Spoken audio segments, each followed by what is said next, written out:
শাস্তি দেওয়া হবে। আবারও বলেন নাউজুবিল্লাহ। বাস্তবতা দেখেন, 90% মুসলিমের কান্ট্রি বলি আমরা, নিজে আপনি দেখবেন 90% মানুষ নামাজ পড়ে না। পরিসংখ্যানটা একটু কম বেশি হতে পারে, 80% হতে পারে, আমার মনে হয় না এর বেশি হবে। চিত্র দেখার জন্যে মসজিদে গেলেই যথেষ্ট। একটা এলাকার জনসংখ্যার পরিসংখ্যান করা যায় না আদমশুমারিতে? আপনি হিসেব করে দেখেন যে আপনার এই উপজেলা বলেন বা জেলা বলেন, এটা কোন জায়গায় আমি ঠিক বলতে পারছি না, পীরগঞ্জ, জাহাঙ্গীরাবাদ, এই জায়গায় নিশ্চয়ই মানুষের সংখ্যা আছে, গভর্নমেন্টের কাছে আছে না? আদমশুমারি আছে। আদমশুমারি নেন, মসজিদের সংখ্যা হিসাব করেন, এবং আপনি প্রত্যেকটা মসজিদে একটা করে প্রতিনিধি পাঠান, পাঠিয়ে দেখেন ফজর এবং এশার নামাজে কয়জন মুসল্লি এসেছে, বা 5 ওয়াক্ত নামাজে কয়জন মুসল্লি এসেছে। জুমার নামাজ দিয়ে হিসাব করবেন না, জুমার নামাজে মুনাফিকরাও নামাজ পড়তে যায়।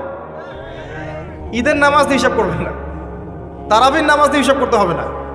অনেক বেরোজাদারও তারাবির নামাজ পড়ে, সেখানে গিয়ে ভুল ধরা শুরু করবে, এটা ঠিক নাই, ওটা ঠিক নাই, দেখবেন মসজিদে হই হুল্লা করবে, অথচ 5 ওয়াক্ত নামাজে নাই। এমনই হয় বাস্তবতা। আর যারা 5 ওয়াক্ত নামাজ পড়ে দেখবেন বিনয়ী হয়, অহংকার মুক্ত হয়, নীরব থাকে, ঝামেলা এড়িয়ে চলে। তো পরিসংখ্যান করে দেখেন যে একটা ইউনিয়নের মধ্যে বা উপজেলার মধ্যে কতজন মানুষ আছে, কতগুলো মসজিদ আছে, কতজন নামাজে যায়, তাহলে আপনি বাস্তবতা বুঝতে পারবেন। পরিসংখ্যান করেন যে আপনার এই পুরো উপজেলায় বা জেলায় কতজন মুসলিম আছে এবং মুসলিমদের মাঝে কতজন সহি শুদ্ধভাবে আল কোরআন তেলাওয়াত করতে যান। কিন্তু যখন আপনি বলবেন আল কোরআনের আলো ঘরে ঘরে জ্বালো, বলবেন ঠিক না বে ঠিক, সবাই বলবে ঠিক, ঠিক না বে ঠিক। দেখছেন, এটা তো ঠিকই, এটা একটা অদ্ভুত কালচার চলছে আর কি। মানুষের কাছে জিজ্ঞেস করে, কোরআনের একটা কথা বলে মানুষকে জিজ্ঞাসা করে আপনারা বলেন ঠিক না বেঠিক। মানুষ যদি বলে বেঠিক, তাহলে কি ওটা বেঠিক হয়ে যাবে? মনে করেন কোরআন থেকে বলল যে আল্লাহ পাক সুদকে হারাম করেছেন, বলেন ঠিক না বেঠিক। তো মানুষ বলছে ধরেন বেঠিক, তাহলে কি এটা হারাম হয়ে যাবে, হালাল হয়ে যাবে? মানুষের কথায় ঠিক বেঠিক নির্ধারণ হবে? আমি এটা বোঝাতে যাচ্ছি, মানুষের কথায় ঠিক বেঠিক নির্ধারিত হবে? পৃথিবীর ম্যাক্সিমাম মানুষ যদি বলে যে সুদ হালাল, হালাল হবে? জেনা হালাল, হালাল হবে? মদের লাইসেন্স দেওয়া যাবে? একটা আল্লাহর বান্দা যদি দাঁড়িয়ে বলেন যে মদ হারাম, সুদ হারাম, জেনা হারাম, সেটা হারাম থাকবে না? এটা আল্লাহ পাকের বিধান। তো যখন আপনি অডিয়েন্সকে বলবেন আল কোরআনের আলো ঘরে ঘরে জ্বালো, আপনারা সবাই রাজি আছেন? বলবে হ্যাঁ সবাই রাজি আছে। প্রত্যেকের ঘরগুলো ঘুরে দেখেন, প্রত্যেকটা ঘরে একটা করে মানুষ পান কিনা যে পবিত্র কোরআন বিশুদ্ধ করে তেলাওয়াত করতে চান। আর কতটুক বিশুদ্ধ হয়, আমাদের এই ভাইদের মতো আলেমদের কাছে আসবেন, তেলাওয়াত শোনাবেন, তারাই বলে দিবে কতটুক শুদ্ধ হয়। কথা কি বুঝতে পারছেন? আমি আপনাকে বাস্তবতা আগে দেখাচ্ছি, মুসলিমদের করণীয়তে পড়ে যাচ্ছে। আর আপনি মাথায় রাখেন, আমরা বলি যে এটা 90% মুসলিমের দেশ। এবার আসেন, যারা কোরআন পড়া জানে বা যারা হাফেজে কোরআন হয়েছে বা যারা জীবনে অন্তত কোরআনটা বিশুদ্ধ করে তেলাওয়াত করা শিখেছেন, তাদের মধ্যে কত পার্সেন্ট মানুষ কোরআনের অর্থটা জানে? এটা আবার একটা পরিসংখ্যানের বিষয়।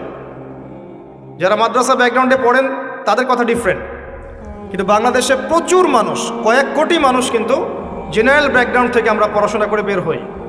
তাদের মধ্যে কতজন মানুষ কোরআন জীবনে পড়েছে, অর্থ বুঝেছে, বা 10টা 20টা সূরা মুখস্থ করেছে? খুঁজে বের করেন। 20-30 বছর পড়াশোনা করেও দেখবেন ওযুর ফরজ কয়টা জানে না, নামাজের ফরজ কয়টা জানে না, যাকাতের নিসাব বলতে পারবে না। জিজ্ঞাসা করেন এখন আরবি কোন মাস চলছে, বলতে পারবে না। কোনো সম্পর্কই নাই দিনের সাথে। সম্পর্ক এতটুকু, জুমার দিনে যেতে হয়, মসজিদে যাই, ইমাম সাহেব আরবি দিয়ে জানে কি বলে শুনি, 2 রাকাত নামাজ পড়ে খোরমা দেয়, নিয়ে চলে আসে। সমস্যাটা এরকম সংস্কৃতি। তো কোরআন কেন্দ্রিক চিন্তা করেন। আবার দেখেন, যারা কোরআন আমরা টুকটাক বুঝি ভাঙাচোরা, আমরা আবার কোরআনের আদেশ এবং নিষেধ কতটুকু মেনে চলি, এটা একটা বড় বিষয়। যারা আমরা কোরআন হাদিস কিছুটা বুঝি, তারা আবার কোরআনের আদেশ মানে কিনা নিষেধ বর্জন করে কিনা এটা আরেকটা বড় বিষয়। বাস্তবতা এমন, বাস্তবতা দেখবেন কতগুলো ফ্যামিলি পান যে ফ্যামিলিগুলোর মধ্যে পর্দা কায়েম আছে। খুঁজে দেখেন, আপনি নিজের পরিবার থেকে শুরু করেন, আমি আমার পরিবার থেকে শুরু করি, আপনি আপনার থেকে শুরু করেন, আপনার আত্মীয়দেরকে দেখেন, বংশকে দেখেন, সমাজকে দেখেন, আপনি খুঁজে পাবেন কতগুলো পরিবার পাবেন যেখানে পর্দার বিধান কায়েম আছে। পরিবারের মেয়ে পর্দা করে, মা পর্দা করে, বোন পর্দা করে, অল্প সংখ্যক, ইল্লা মাশাআল্লাহ। হ্যাঁ, এমনও পরিবার আছে যেই পরিবারের সদস্যরা জীবন চলে গেলেও পর্দা ছাড়বে না, এমনও আছে। এমনও পরিবার আছে পরিবারের প্রত্যেক সদস্য আলেম। এমনও পরিবার আছে যে নামাজ না পড়লে পরিবারে ভাত দেওয়া হয় না, এমনও আছে। এগুলোর সংখ্যা কত?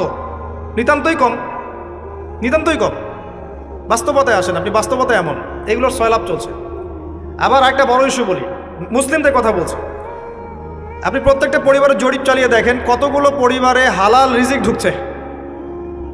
হালাল রিজিক, মাথার ঘাম পায়ে ফেলা হালাল রিজিক পরিবারে ঢুকছে, হালাল খেয়ে পরিবার পরিজন জীবনযাপন করছে। কতটা পরিবার? ম্যাক্সিমাম পরিবার সুদখোর, ম্যাক্সিমাম। যে আমি নিজেকে সুদ থেকে মুক্ত মনে করছি, বিসমিল্লাহ। মনে করেন আমি একটা বাসায় ভাড়া থাকি, কথার কথা, মনে করেন কথার কথা। এখন ধরেন বাসার মালিক সুদী ব্যাংক থেকে লোন নিয়ে বাড়ি করেছে, কথার কথা, এক্সাম্পল দিচ্ছি।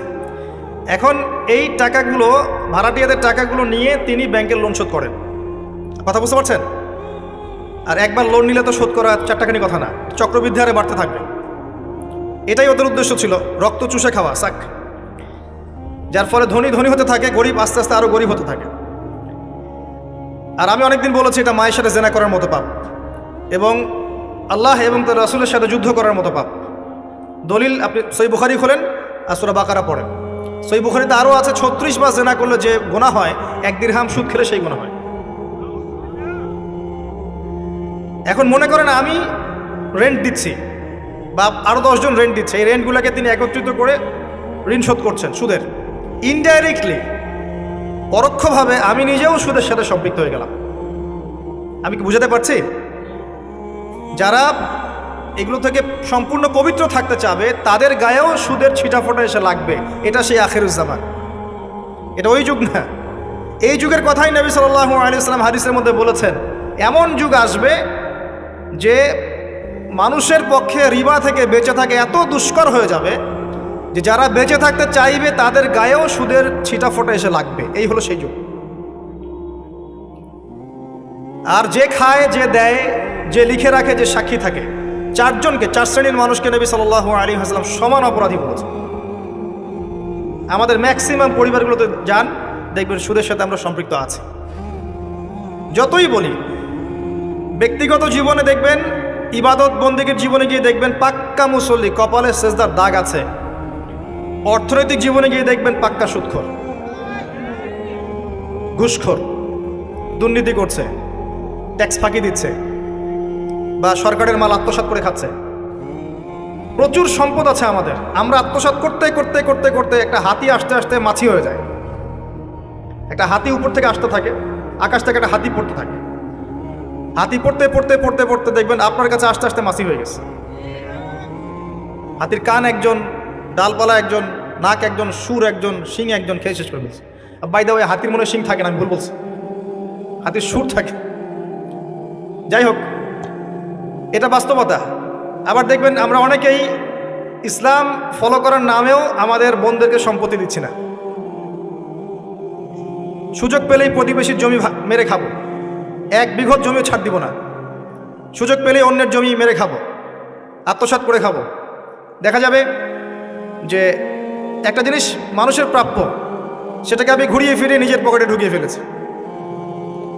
চাকরিতে যাবেন, টেবিলের নিচ দিয়ে টাকা না দিলে আপনার জব হবে না। আর আপনি বলছেন যে এখন তো দেওয়াই লাগছে, কিছু করার নাই, না দিলে তো আমার চাকরিটা হবে না। মানে এটা আপনি ঘুরিয়ে জায়েজ করলেন আর কি। আবার কিছু দাড়িওয়ালা মুফতি সাহেবও থাকবেন, দেখা যাবে বলবে হ্যাঁ এটা করা যায়, কারণ এখন তো এই যুগই চলছে, ওটা না করলে তুমি তো চাকরি পাবে না। ঘুরিয়ে ফিরিয়ে সিচুয়েশন এমন করেছি আমরা। বাস্তবতা এমন, এখানে আইওয়াস শোডাউনের প্রশ্নই ওঠে না। মানে এখানে ইসলামের বেসিক জিনিসগুলোর বালাই নাই, উঁচু উঁচু বিষয়গুলো অনেক দূরের পথ, অনেক দূরের পথ। জিহাদ ফি সাবিলিল্লাহ, ইসলামী খিলাফা, কিতাল ফি সাবিলিল্লাহ, ইসলামী হুকুমত, আল্লাহর জমিন, আল্লাহর দিন প্রতিষ্ঠা, উঁচু স্কেলের কথা, অনেক উঁচু স্কেলের কথা। নিচু স্কেলগুলো তো দেখাচ্ছি আপনাকে, নিচু স্কেলগুলো।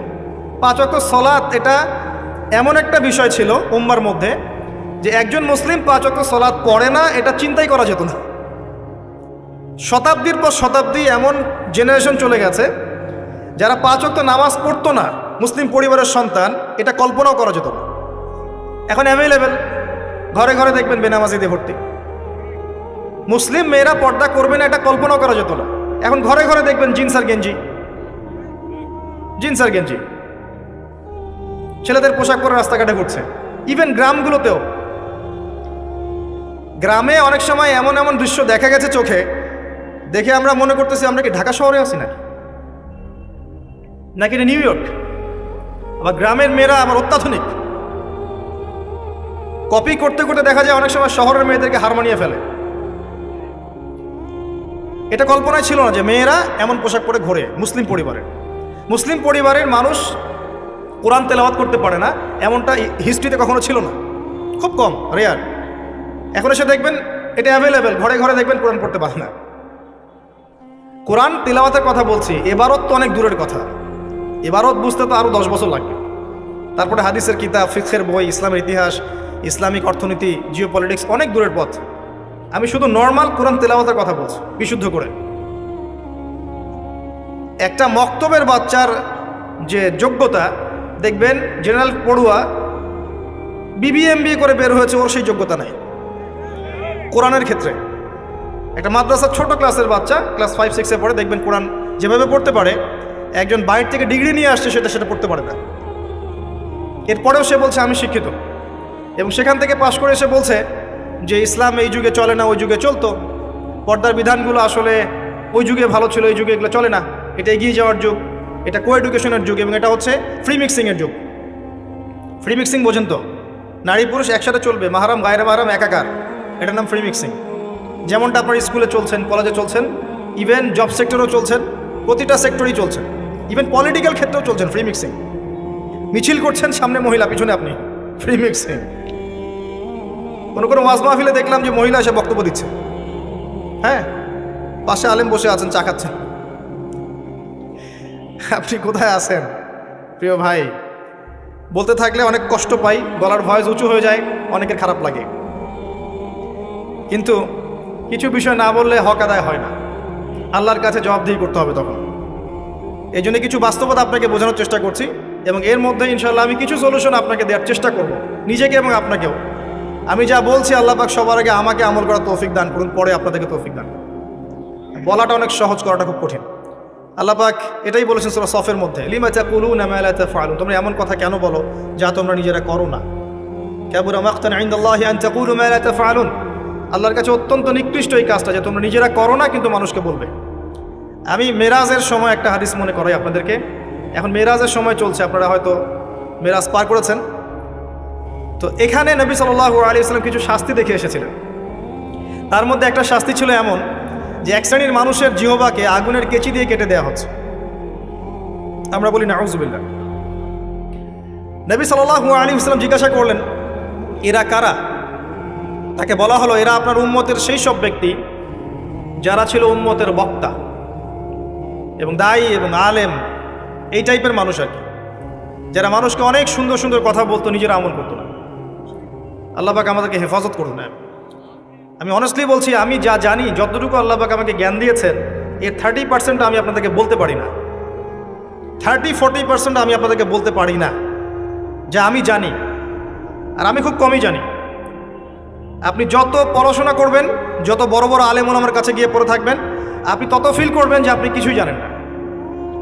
আর আপনি যত চটি বই পড়ে মৌলানা হয়ে যাবেন, 2-4টা অনুবাদ পড়ে হাদিসের বলবেন আমি মুফতি হয়ে গেছি, তখন আপনার কাছে মনে হবে আমি অনেক জানি, আমার চেয়ে বড় জ্ঞানের কে আছে, আমি হকের ডিলার, আমি জান্নাতের ডিলার, আসো লিজ লাগলে নিয়ে যাও, ভাবখানা এরকম। তো আমি 30-40%ও বলতে পারি না। আর যতটুকু পারি তার মনে হয় 50-60% আমল করতে পারি না। যদি এখানে কোনো গজব আসে, আল্লাহ পাকের আল্লাহ না করুক, তাহলে সবার আগে উচিত হবে আমার এখান থেকে চলে যাওয়া। হয়তো আমার কারণেই গজবটা এসেছে। শোনেন, আমাদের সবাইকে বেসিক জিনিসগুলো ঠিক করতে হবে। আমি একটা আয়াত দিয়ে আপনাদেরকে সামনের দিকে নিয়ে যাচ্ছি। আল্লাহ রাব্বুল আলামিন বলেছেন, ইয়া আইয়ুহাল্লাযীনা আমানু, হে মুমিনগণ, আলাইকুম আনফুসাকুম, তোমরা নিজেদের নফসের খবর নাও, নিজেদের নফসকে ঠিক করো, নিজে ভালো হও। যেভাবেই আপনি ব্যাখ্যা করেন অর্থটা এমন, নিজে আগে ভালো হও, নিজের নফসকে ঠিক করো, নিজের নফসের খবর নাও। লা ইয়াদুররুকুম মান দাল্লা ইন ইহতাদাইতুম, তোমরা যদি হেদায়েতের উপর থাকো তাহলে অন্যরা যদি পথভ্রষ্ট হয়ে যায় তোমার কোনো ক্ষতি হবে না তোমাদের, ইনশাআল্লাহ। ইলাল্লাহি মারজিউকুম জামিআন, তোমরা সবাই আল্লাহর কাছে ফিরে যাবে একদিন। ফায়ুনাব্বিউকুম, অতঃপর তিনি তোমাদেরকে জানিয়ে দিবেন, বিমা কুনতুম তা'মালুন, যে আমল তোমরা করতে। এই আয়াত দিয়ে মুফতি তকি উসমানী, আল্লামা তকি উসমানী জামাত বারাকাতু, তার একটা কিতাব আছে তাসাউফ ও আত্মশুদ্ধি, এই পুরো বইটা তিনি একটা আয়াত দিয়ে লিখেছেন। এবং তিনি বোঝাতে যাচ্ছেন যে এই আয়াতের মধ্যে সমস্যা এবং সমাধান দুটোই আছে। উম্মার সমস্যা এবং সমাধান দুটোই আছে। সমস্যা কি? আল্লাহ পাক যে বলেছেন আলাইকুম আনফুসাকুম, তোমরা নিজেদেরকে ঠিক করো, আগে নিজেদের নফসকে ঠিক করো। আমরা উল্টা কাজ করি, নিজেকে ঠিক না করে মানুষকে ঠিক করতে চাই। আমার কথা কি বুঝতে পারছেন? আমরা প্রত্যেকেই নিজেকে ঠিক না করতে গিয়ে আগে মানুষকে ঠিক করতে চাই। এটা সবচেয়ে বড় সমস্যা। এতে করে যা হয় যে আমার সমাজ সংস্কারমূলক কাজে আসলে কোনো প্রতিফলন ঘটে না, কারণ আমি তো নিজেকেই ঠিক করতে পারি না।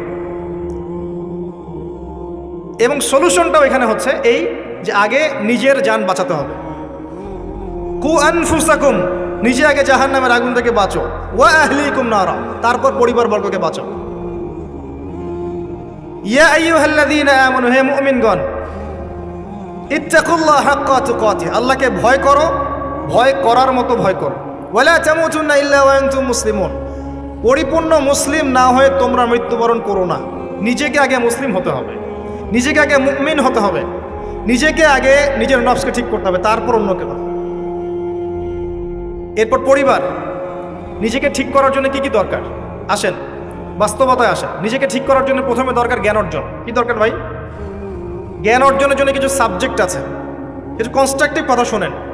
সাবজেক্ট আছে, আপনাকে আগে আল কোরআন পড়তে হবে 1 নাম্বার, 2 নাম্বার আপনাকে হাদিস পড়তে হবে, 3 নাম্বার আপনাকে ফিকহ পড়তে হবে, 4 নাম্বার আপনাকে ইসলামের হিস্ট্রি পড়তে হবে, ইতিহাস, 5 নাম্বার ইসলামের অর্থনীতি পড়তে হবে, 6 নাম্বার ইসলামিক ফিলোসফি পড়বেন, 7 নাম্বার রাসূল সাল্লাল্লাহু আলাইহি ওয়াসাল্লামের জীবনী পড়বেন, সাহাবায়ে কেরামদের জীবনী পড়বেন, 8 নাম্বার শিখবেন। এরকম কিছু সাবজেক্ট। জিওপলিটিক্স পড়বেন। এর পাশাপাশি জেনারেল লাইনে যা যা পড়ছেন এগুলো পড়েন, কোনো সমস্যা নেই। কিছু সাবজেক্ট আছে, জ্ঞান অর্জন করেন। আর এই জ্ঞান আল্লাহর পক্ষ থেকে আসবে। বই পড়লেই যে সবাই জ্ঞানী হয়ে যাবে এমনটা নয়, এটা ভুল ধারণা যে বই পড়লেই, একটা বই শেষ করলাম আরেকটা ধরলাম, আরেকটা শেষ করলাম আরেকটা ধরলাম, এতে আমি জ্ঞানী হয়ে যাব, এটা একটা ভুল কনসেপ্ট। সবসময় মনে রাখবেন ভাই, জ্ঞান আল্লাহর পক্ষ থেকে আসে। জ্ঞান আপনি হাজারো চেষ্টা করলেও ওই বিষয়ের বুঝ আপনার ভিতরে নাও আসতে পারে। আল্লাহ বলেছেন ওয়াকুলিল হাক্কু মির রাব্বিকুম, হক সেটাই যেটা তোমার রবের পক্ষ থেকে নাজিল হয়। জ্ঞান সেটাই যা তোমার রবের পক্ষ থেকে নাজিল হয়। ফামান শাআ ফালইউমিন, যার ইচ্ছা হয় সে ঈমান নিয়ে আসুক। ওয়ামান শাআ ফালইয়াকফুর, যার ইচ্ছা হয় সে অস্বীকার করুক। ইন্না আ'তাদনা লিয-যালিমিনা নারান, আমি জালেমদের জন্য আগুন প্রস্তুত করে রেখেছি। জ্ঞান আল্লাহর পক্ষ থেকে আসে, তবে একটা সিস্টেম আছে। এই সাবজেক্টগুলো পড়তে হবে, পরে ওলামায়ে কেরামের কাছে গিয়ে বুঝতে হবে। একা একা বোঝা যাবে না। একা একা বুঝতে গেলে আপনি বিভ্রান্ত হয়ে যেতে পারেন। এখানেই সোহবতের প্রশ্নটা আসবে যে আপনাকে হকপন্থী আলেম ওলামার সাথে থাকতে হবে। আপনি থাকলে তাদেরকে দেখেও দিনটা শিখবেন। একজন ব্যক্তি যার মধ্যে সুন্নত আছে তাকে দেখে আপনি সুন্নত শিখতে পারেন। দেখবেন আমরা যারা স্কুল কলেজ বিশ্ববিদ্যালয়ে পড়াশোনা করেছি, আমাদের অনেক টিচার ছিল, ফেভারিট টিচার, পছন্দের টিচার। আমরা ওদেরকে কপি করতাম। তাদের চিন্তা, তাদের চেতনা, তাদের চলাফেরা, ওঠা বসা, পোশাক আশাক আপনার মধ্যে ঢুকে গেছে, ঢুকে নাই? তারা দীর্ঘদিন আপনাদেরকে পড়িয়েছেন, দর্শন শিখিয়েছেন, ফিলোসফি শিখিয়েছেন, ভালো মন্দ ডিল করতে শিখিয়েছেন, পরে তাদের বুঝে আপনি জগৎকে বুঝেছেন। আমার কথা কি বোঝা যায়? ওস্তাদ এমন একটা জিনিস, একইভাবে যদি আপনি হকপন্থী উলামায়ে কেরামের কাছে থাকেন, তাদেরকে দেখেন, তাদের সোহবতে যান, পড়াশোনা করেন, আপনি তাদের কাছ থেকেও দেখে অনেক কিছু শিখতে পারবেন। আর এভাবেই সাহাবায়ে কেরাম রাদিয়াল্লাহু আনহুম আজমাইন নবী সাল্লাল্লাহু আলাইহি ওয়াসাল্লামকে দেখে দিন শিখেছিলেন। তারা কিন্তু বাসায় গিয়ে বই পড়ে দিন শেখেন নাই। আমার কথা কি বুঝেন? তারা কিন্তু বাসায় গিয়ে বই পড়ে দিন শেখেন নাই। এখন আমরা কতজন আলেম ওলামার কাছে যেতে চাই? যেতেই চাই না। বইপত্র অ্যাভেলেবেল, বাসায় পড়বো, জ্ঞানী হয়ে যাব, তাই না? আবার মাশাআল্লাহ দেখা যায় অল্প কিছুদিন পড়াশোনা করে এটা সহি, এটা জয়ীফ, এটা জাল, এটা মাউজু, এটা অমুক, এটা তমুক, এগুলো ফতোয়া শুরু করে দেয়। অথচ সহি জয়ীফের খবরই জানে না সে, কোনটা সহি হয় কোনটা জয়ীফ হয়। তো বাস্তবতা কঠিন। প্র্যাকটিক্যালি আপনাকে জ্ঞান অর্জন করতে হবে আগে। 2 নাম্বার হচ্ছে জ্ঞান অনুযায়ী আমল। জ্ঞান অনুযায়ী আমল খুব ইম্পর্টেন্ট। এর জন্য একটা ফর্মুলা বলছি, অনলি একটা। আপনি আপনার জীবনের প্রতিটা কাজ রাসূলুল্লাহ সাল্লাল্লাহু আলাইহি ওয়াসাল্লামের সুন্নাহ মতো করার চেষ্টা করেন। পারবেন? পারা যাবে ইনশাআল্লাহ। প্রতিটা কাজ, রাত হয়েছে ঘুমাতে যাবেন, ঘুমান নবীর সুন্নাহ মতো, ওঠেন তার সুন্নাহ মতো, বাথরুমে যান তার সুন্নাহ মতো, বের হন তার সুন্নাহ মতো, খান তার সুন্নাহ মতো, পরিবারের সাথে সময় কাটান তার সুন্নাহ মতো, নামাজ পড়েন তার আদর্শে, যাকাত দেন, সওম রাখেন, মুআমালাত করেন, আপনি আমর বিল মারুফ নাহি আনিল মুনকারের কাজ করেন, দ্বীনের প্রতিষ্ঠার কাজ করেন, তার মতো করে আল্লাহর পথে দাওয়াত দেন। প্রতিটা কাজে তার সুন্নাহ ফলো করলে আপনার পুরো জীবনটাই ইবাদত হয়ে যাবে ইনশাআল্লাহ তাআলা, ইনশাআল্লাহ তাআলা। আর এটার জন্যই আল্লাহ পাক আমাদেরকে সৃষ্টি করেছেন। মনে আছে ওই আয়াতটা, সূরা যারিয়াত 59 নম্বর আয়াত, ওয়ামা খালাকতুল জিন্না ওয়াল ইনসা ইল্লা লিয়াবুদুন। আমি জিন আর মানুষকে শুধুমাত্র আমার ইবাদত করার জন্যই সৃষ্টি করেছি। কি করলে প্রত্যেকটা কাজ ইবাদত হবে? রাসূলুল্লাহ সাল্লাল্লাহু আলাইহি ওয়াসাল্লামের সুন্নাহ মতো চললে পড়া হবে ইনশাআল্লাহ। পারা যাবে ইনশাআল্লাহ। বেসিকগুলো ঠিক করেন, এবং এগুলো প্রাইমারি লেভেলের কাজ। এগুলো না করে বড় স্বপ্ন দেখা ঠিক না। আর আমরা স্বপ্ন দেখব না এমন নয়, বড় স্বপ্ন দেখবেন, বড় স্বপ্নের চেষ্টা করবেন, সব ঠিক আছে, কিন্তু ভিত্তিহীনভাবে নয়।